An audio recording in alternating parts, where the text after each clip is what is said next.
Bonsoir à tous et bienvenue dans Quart d'heure animal, l'émission dédiée aux acteurs de la protection animale. Cette semaine, nous sommes dans la région Occitanie, plus exactement à Montpellier, au parc zoologique du Lunaret. Fondé en 1964, ce zoo qui mesure 80 hectares accueille 1104 animaux de 120 espèces différentes.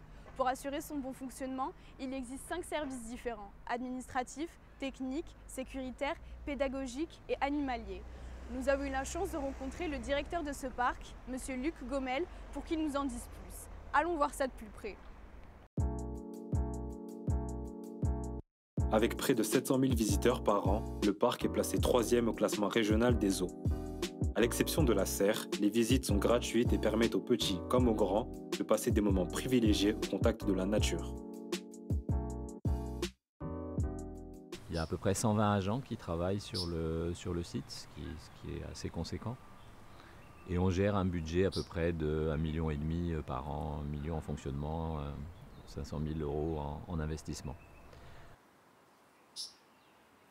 Alors, l'activité pédagogique du parc, elle repose sur plusieurs systèmes. Il y a tout un tas de panneaux pédagogiques qui expliquent la vie des animaux qu'on présente, leurs particularités. Il y a également une zone d'exposition de photos qui change à peu près tous les 3-4 mois.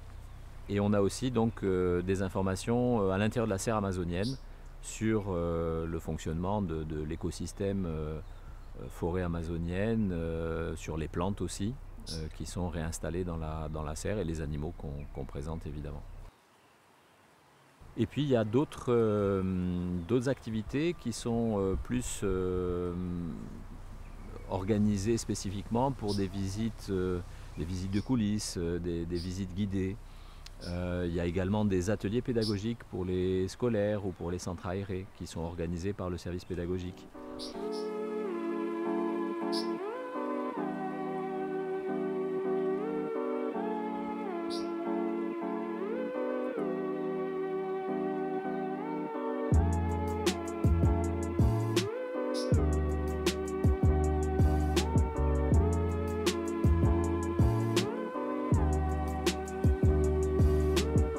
Pour ce qui concerne donc les innovations prévues sur le parc dans les années qui viennent, avant tout elles s'inscrivent dans un projet de refabrication, de refondation complète du zoo.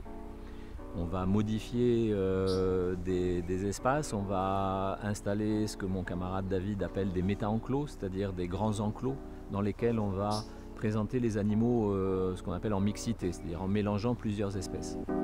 Contrairement aux premières ménageries où les animaux étaient exposés comme des objets de consommation pour les visiteurs, l'objectif des zoos aujourd'hui est de protéger et préserver ces êtres sensibles. Avec un véritable travail de sensibilisation du public et la vision de Luc Gomel, l'avenir du zoo de Lunaret semble prometteur.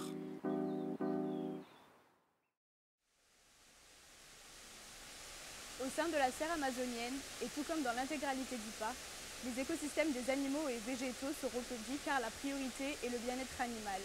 Des équipes spécialisées œuvrent de leur mieux afin de réussir à concilier le maintien du libre arbitre des animaux et satisfaction du public. Allons à la découverte de ces métiers de soigneurs, animaliers et vétérinaires.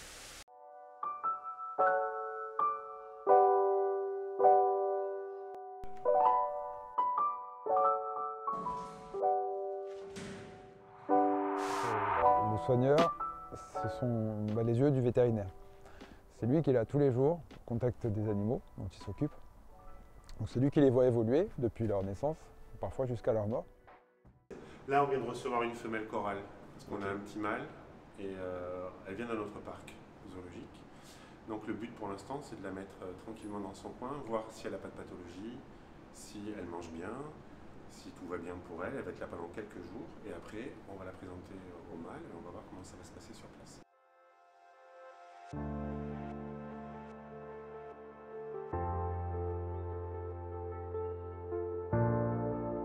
C'est aussi le moins possible déranger les animaux, donc pour des interventions. Donc pour ça, on fait aussi de l'entraînement médical avec les animaux pour ne plus avoir à les capturer pour leur faire des soins ou un check-up régulier.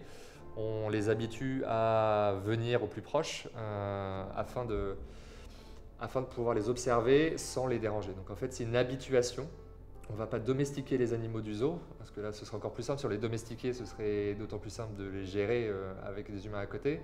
L'idée, ce n'est pas de les domestiquer parce qu'on veut qu'ils conservent cet instinct sauvage, mais par contre c'est qu'ils soient habitués à notre présence et que notre présence ne les dérange plus. Et la dernière chose aussi, vu que les autres humains qu'il y a dans le zoo, c'est le public, ce sont des animaux qui sont nés en parc zoologique, donc on grandit avec du public. Donc en général, ça ne les dérange pas plus que ça. C'est l'idée aussi de concevoir des enclos qui permettent la soustraction au public. On a la chance ici au zoo de Montpellier d'avoir des enclos qui soient suffisamment grands ou qui soient adaptés, qu'on ait des animaux qui puissent se camoufler du visiteur.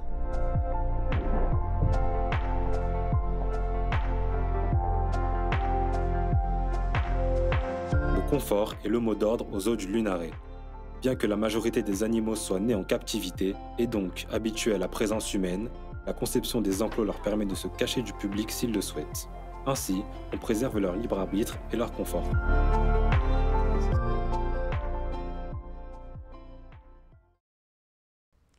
Rhinocéros, zèbres, dromadaires ou girafes, ces animaux ont tous un point en commun et il s'agit de leur alimentation. Elle est d'origine végétale et afin de répondre au mieux à leurs besoins, ils sont suivis par des spécialistes comme Philippe Altier qui a accepté de partager avec nous une journée sur son lieu de travail.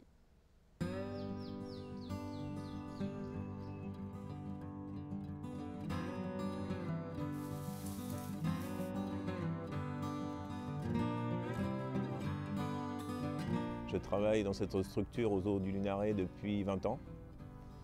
Mon travail consiste à soigner, à observer et à nettoyer les animaux de différents secteurs.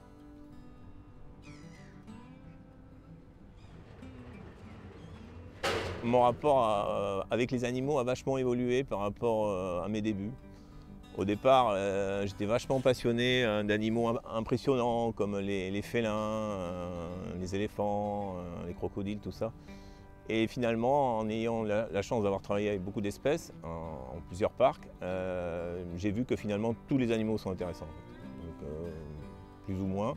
Après, il y a des soigneurs qui sont plus habilités à travailler avec certaines espèces, au niveau de la patience, au niveau de l'attitude qu'on peut avoir, du physique aussi, parce qu'il y a des animaux comme les grands herbivores, il y a beaucoup de travail physique à avoir, à faire et à effectuer. Mais bon, tous les animaux sont intéressants.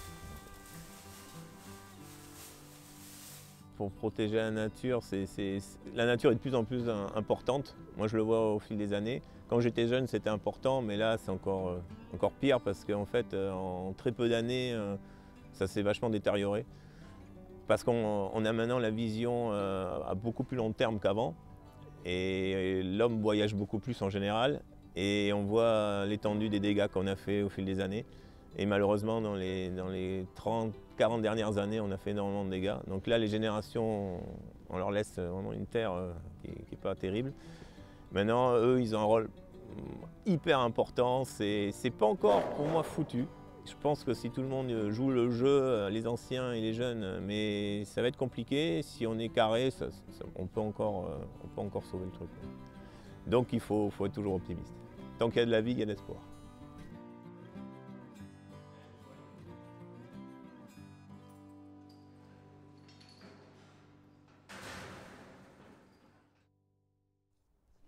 Merci de nous avoir suivis. On se retrouve la semaine prochaine dans un nouveau numéro en région Centre-Val de Loire, aux Zoo de Beauval, où on retrouvera une espèce rare de pandas, les pandas géants.